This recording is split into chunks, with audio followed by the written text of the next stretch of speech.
Hi, everybody. It is Debbie Peterson of Getting to Clarity, and it's Monday, so I wanted to share with you a little Monday mindset tip.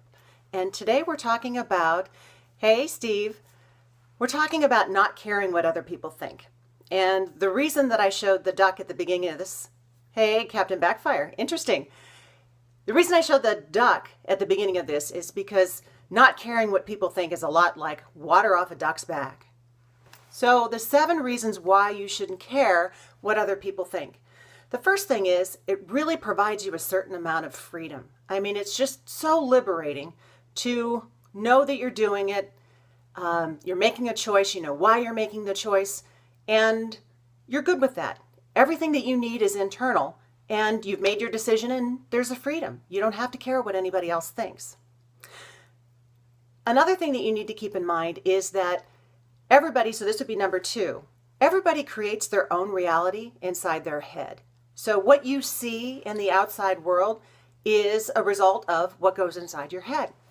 And 2 people can be in the same exact circumstances and they'll come out thinking totally different. They'll have a totally different experience of something. That's because of your memories and your beliefs, your history, your experiences, your values. You have filters that you look at things differently and you create a different experience. So you have to know that when you are caring about what someone else thinks, what they think is a result of their own reality, and it has nothing to do with yours. So stick to what's going on inside your own head and not worry about their reality. This is about you and your reality. So the third thing would be the straw. And this is something that I use with my clients and my students a lot. So this is a drinking straw, okay? And my question to you is, what happens when you drink a beverage through the straw, whatever your favorite beverage happens to be? So what happens to the beverage as you drink through the straw? When you're done and you look through the straw, is there anything left in it? No, that's because the beverage passes straight through the straw and there's nothing left inside of it. So number 3 is for you to be the straw. When you have someone else's input or somebody else's opinion or guidance and it's really not making you feel very good, you need to be the straw. You need to let it just pass right through because it's not yours to carry. It's not yours to take on because, again, this is about them. Their feedback, their input is about them. It's not about you. So be the straw. As a matter of fact, I usually carry one of these things around because I need to learn this a lot, and sometimes this is my visual reminder. So get a straw. The 4th would be, we're all put on this earth to shine our light. We all have special gifts. Maybe some of us have found ours. Maybe some of us haven't. But we all have a purpose. We're all here for a reason. And you're not here to hide your light under a bushel, so to speak. You are meant to shine your light. And don't let anybody dim your light just because it's shining in their eyes. That was a quote I found this week, and I really, really like that. If you've got a gift, if you've got something that you're compelled to do, go out and do it. And don't care what anybody else thinks because this is your purpose. This is what you're meant to do. And again, it's not about them. This is about you. The 5th item would be, who's your tribe?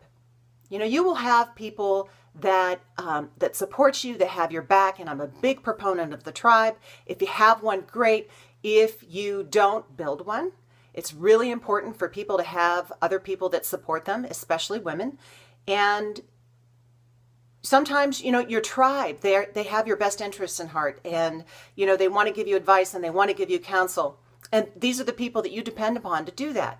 And when it doesn't quite feel right, you still have to go with what you believe in. Because again, even if they are part of your tribe, and as important as that tribe is, you need to really depend on yourself and what you're telling yourself, which leads me to my next point, which would be the number 6. And that is trusting your gut. We'll hear a voice, we'll hear a little message, we'll get a feeling about something, and we choose to either pay attention to it or not pay attention to it. So my advice to you is to get used to hearing those voices. I know how bizarre that sounds, but hearing that voice, hearing that message, getting that feeling when you're about to make a decision and going with it. trusting your gut and what you feel on the inside is just so important. So when it comes to what other people think, you trust what you feel. You trust what you're hearing in your head. You know, you trust that message that's coming from your intuition, your guidance, your inner wisdom, whatever that is. So when I try to lead my own way, I stand out from the crowd, but how to connect or build rapport? Well, that's a really great question. And your individualism is one of your gifts.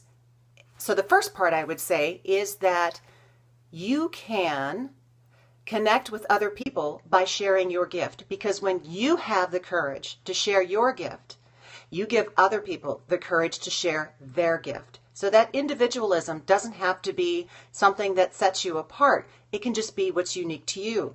And as far as building rapport, one of the techniques that I teach is called rapport. It's an NLP technique, and I am a certified trainer of neuro-linguistic programming. And rapport is all about matching and mirroring. So while you're shining your light and you're being totally individual and you're sharing your gifts, you can notice what's going on with other people around you. Maybe you have things in common that you like interests. Maybe you hear about experiences that they've had that you want to have or that you have had, that you can find a way to connect. But what if they are not as smart or are mean-spirited? Well, you know, you got to start with where they're at. And I'm not sure in what context you're relating this to, but you have to start with where they're at. You meet them where they're at. And if they don't get what you're saying, you have to find another way to put it out there so that they will get it. And if that means that, you know, you need to phrase it a different way than you normally do, you know, then so be it. Because when you communicate with another person, you're responsible for the communication. If they're not getting what you're saying, then you need to change how you're saying it to fit them. That's your responsibility. And you know what? If they're mean-spirited, it goes back to the straw. They're having a bad day. They are out to make everybody else miserable. It's, you know, misery loves company. And you have to be able to stand in your own light. You have to be confident about the decision that you made or what it is that you're sharing or what makes you unique and why you're doing it. And you kind of have to let it just, you know, pass through the straw. It's not yours to carry. They're the ones having the bad day, not you, unless you choose to. So I hope that helps. And then the seventh step would be to get out of your comfort zone. And if you're doing something that's individual to you, then you already are, because that's not easy all of the time. I know when I started my business that it was hard to get out there. I was a behind the scenes person. I am an introvert in most contexts, but except when it comes to my business. So, you know, going out there and sharing what I'm meant to share was difficult. It was outside of my comfort zone. But you know what? It stretched me as a person. And to get to where you want to go, to get to where you have to go to be who you're meant to be, sometimes that just means that you have to do some things that you're not totally comfortable with. And the difference is that you're doing something that makes you a better person. You're doing something that, you know, helps you achieve more. So that would be the 7 ways that you cannot care about what somebody else is thinking. And I hope they help you. If you want to share this replay with someone else, that would be terrific. I'd appreciate it. And if I can be of service, I'd love to hear more from you at gettingtoclarity.com, www.gettingtoclarity.com.